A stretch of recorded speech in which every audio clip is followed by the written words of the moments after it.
And joining us now, fresh off of a busy offseason with the U.S. women's national team, preparing to take Racing Louisville back to the playoffs, the third year forward out of the Ohio State and biggest repper of Ohio outside of Kid Cudi, Emma Sears. Emma, thank you so much for joining us today. Thank you for having me. Yeah, absolutely. And I want to get right to it with that busy offseason that we talked about with the women's national team. How do those friendlies in January kind of help prepare you for the upcoming NWSL season? Yeah, I think it's a great opportunity to get with world-class players and kind of build that confidence leading into preseason. Preseason is super long, and so it's always refreshing to have some friendlies thrown in there. And it was a really great camp to start off the year. And as you guys are getting closer, we're recording this here the day before Valentine's Day or Friday the 13th, with it, whichever one you want to look at. You signed an extension with Racing Louisville for 3 more years. What was it about the team, the culture, the city that kind of made you want to resign with them? Yeah, I think for me, it was definitely a very easy decision. I love what we're building here, and I think that this city has quickly become home for me, and so I'm definitely not ready to leave. And I think that when the opportunity presented itself, I didn't second guess it for a second, and I'm really excited to continue moving in the right direction with this group. And you are there in Louisville, so not too far away from Ohio there too. Did that proximity kind of help out as well with that decision? Yeah, 100%. I mean, my family is so close. I'm 3 hours from home and they come to all the home games. And so I'm definitely trying to soak that in for as long as possible. They're my biggest fans, and it's always so nice to have familiar faces in the crowd at home games. And so I'm looking forward to, yeah, just continuing that this season. And we're looking forward to continuing to see your growth at the game. I wanted to look at your rookie year versus your second year. We kind of saw your scoring output double. What was the biggest area of growth that you saw between those first 2 years, besides your role, which obviously grew, you more than doubled your minutes on the pitch, to allow you to kind of take that step forward from year one to year two? Yeah, I think my rookie year, I felt like a little bit of an underdog. I didn't really feel like any of the teams in the NWSL really knew who I was. And so I was able to kind of grow into the game and grow into the playing style of racing my rookie year. And then having that confidence for my second year, knowing what was expected of me on the field, I think that that ultimately helped me with my contributions last season. And yeah, I think for me, just adding more elements to my game. I know that my speed and my physicality is a prominent part, but adding the different layers that I know is required at the highest level is something that I'm looking forward to bringing this season. And I want to talk a little bit about growing up. We know that you obviously played with your twin sister, Bronwyn. Started playing in California, I believe it was. Was there a natural competitiveness with the two of you that kind of pushed you to kind of be the better one? Yeah, for sure. I talk about it all the time. I love those years of soccer that I got to spend playing with my sister. And then in college, we kind of just took different routes where we went to college. But she was always a defender, I was always a forward. And so having that competition built up between the two of us, we always played against each other. And I think that yeah, it really just helped shape not only who I am, but also as a player. And so I'm really thankful for those experiences growing up together. And before California, obviously you lived in England for a little bit. What age was that at? And do you have any soccer memories from that time or any kind of allegiances to any Premier League teams? That's a funny question. Yeah, my sister and I were really young at the time. We were like second to fourth grade. And so I have brief memories of just playing club soccer there. But yeah, I think that that definitely kind of helped anchor, the teams that we support now in the Premier League. My family is big Liverpool fans. It's definitely been a little bit harder to be a Liverpool fan this year than it was last year. But yeah, it definitely is fun that we had that experience just playing for a brief amount of time there. I love that. My partner and I went over to London for our anniversary this past October and we got to see Chelsea Stadium. So for me that was super cool. I would love to see more, but I'm a Wolverhampton fan, so we don't really talk about that here. So we will move on a little bit. We know that, I watched an interview where you were schooling guys during recess out on the field just making them look silly. And you said, "Hey, like maybe I can do something with this." But when did you start getting interest from colleges at the D1 level? And do you remember who your first offer was from? Yeah, that's funny actually. So I remember probably like my freshman, sophomore year. of high school, the conversation became a little bit more serious, but I originally had interest from Ohio State, and my family moved to Ohio when my sister and I were in eighth grade just before high school, and we moved from California. And so at the time, I was like, I definitely want to go back to the West Coast for school. The Midwest, it was just such a culture shock, honestly, compared to living in California. So I kind of went in a different direction, explored other options, and then ultimately Ohio State came back into the equation later on. And yeah, I was super thrilled to have had the opportunity to play at such an amazing place. And yeah, it definitely helped shape my soccer career. I love that. I love that. And I was also looking back for your soccer career, you're starting your rookie year, and you said that you wanted to, quote, grow as a player and learn from players who have been there to help you soak it all in. So go back to 2024. Which player on that racing team really helped you achieve that goal? Yeah, I think I've had such amazing teammates in my corner since starting out my rookie year. Shout out to Sav DeMello and Lauren Millay. They have just been in my corner and have been such great supporters for me. And yeah, they're some of my closest friends on the team. But I think that they just helped me better understand what it really takes to be a professional at this level. And they just helped make that transition that much easier for me. Love that. And we spoke about your love for Ohio, your the culture shock that is Ohio, come from California over to there. I lived there for a little bit too in Cleveland, so I am a Cleveland repper. I love it. And we know that they made its bid for a team, but ultimately didn't get it. Would you like to see the state get a professional team? And if so, where at? There's so many different options there within the state. Yeah, I would love for Ohio to get a team. I was crossing both my hands when those discussions kind of originally started. But honestly, with there being MLS teams in both Cincinnati and Columbus, I think that those would be really great atmospheres for a women's team. And even Cleveland, I think that Ohio is such like a sports state. And I just would love to see the sport of soccer grow for the women's side, at least in that direction. So. And we know that Racing signed Macy Blackburn to a contract this year, multi-time All-American at Texas Tech. It's just called up to the U.S. national team development camp roster. While you were down in Florida with the squad, what about Macy's game stood out to you? Yeah, I think Macy has so many layers to her game, and I'm really excited to get the opportunity to play with her this season. I think that she is very technical and savvy on the ball, and I think that those are qualities that are super important at this level. And so I think that she's going to thrive this year, and I'm excited to play along with her. Perfect. And we'll finish the regular questions off with this. Racing qualified for the playoffs for the first time last season, as we know. Take me behind the curtain a little bit. What was the environment like around the team heading into that match and also coming out of it, looking ahead at the future of the team?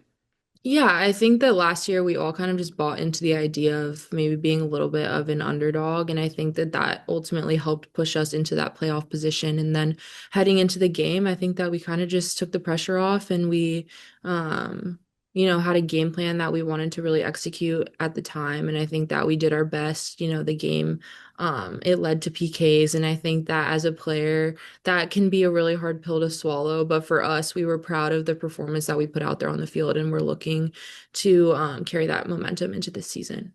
It was such a fun playoffs. I mean, you see the number 8 seed Gotham go on to win it all. So does that kind of say like, hey, even this year, if we do get like a 6, 7, 8 seed and we're a lower seed, that anything is literally possible?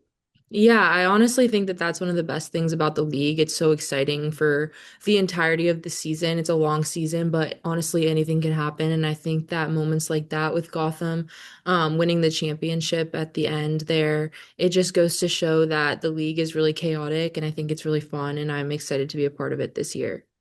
And you all have a chance to get your lick back, so to speak, against Washington in your home opener on March 20th. So we're all going to be tuned into that. All right. How about some rapid fire questions for you? Does that work, Emma?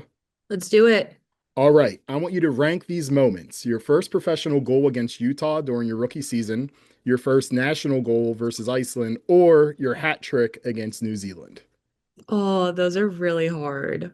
I think that I would rank my first professional goal third. I'm gonna go from the bottom up.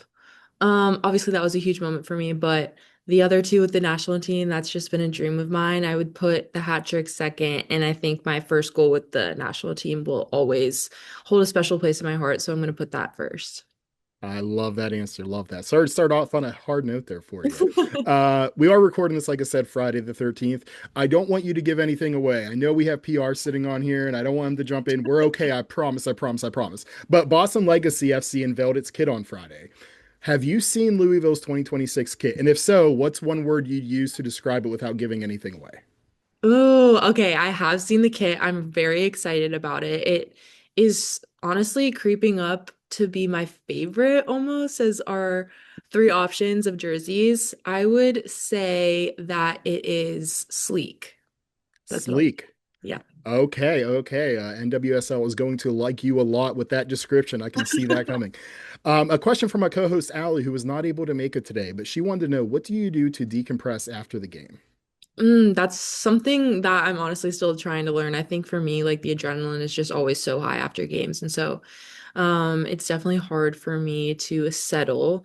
But I would say spending some time just debriefing the game with my teammates in the locker room after, I think that's always helpful. I'm someone who just needs to kind of get things off my chest. And so having, certain people in my corner after games is always helpful for me and it helps me decompress. Is that after a win and a loss? Yeah, I would Yeah, say so. Either way. gotcha. Okay, okay. And Allie also wanted to know what your go-to warm-up song is.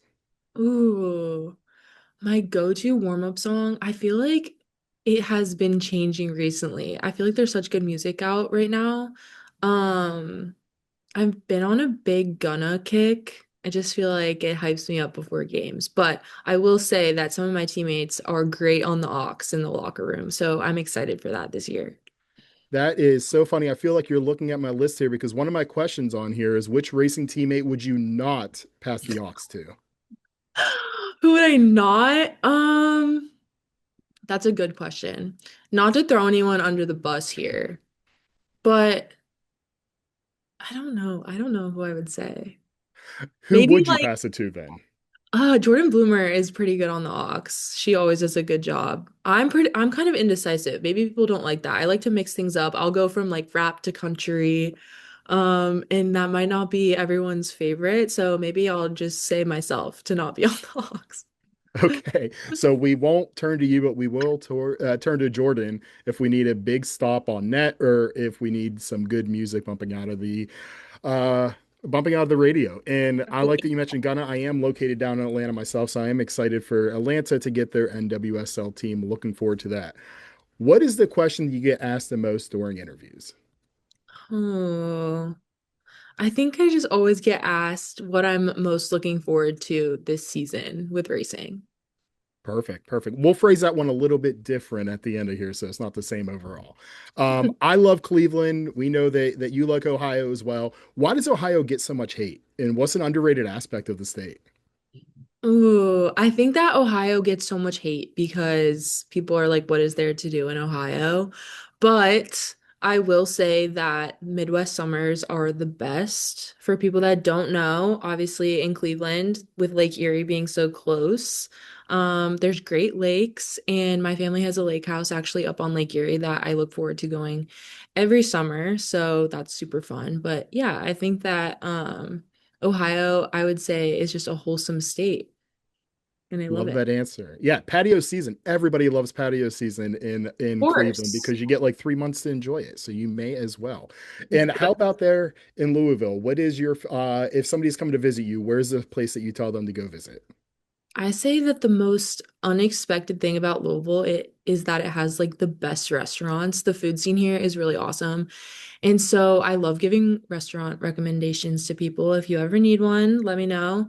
But yeah, I think kind of in a similar realm. The winter months are a little rough, but as soon as it starts to get nice outside, it's always enjoyable. Yeah, spending time on patios, trying new restaurants. Perfect. Just have a couple more for you here, Emma, and then we will get you on your way.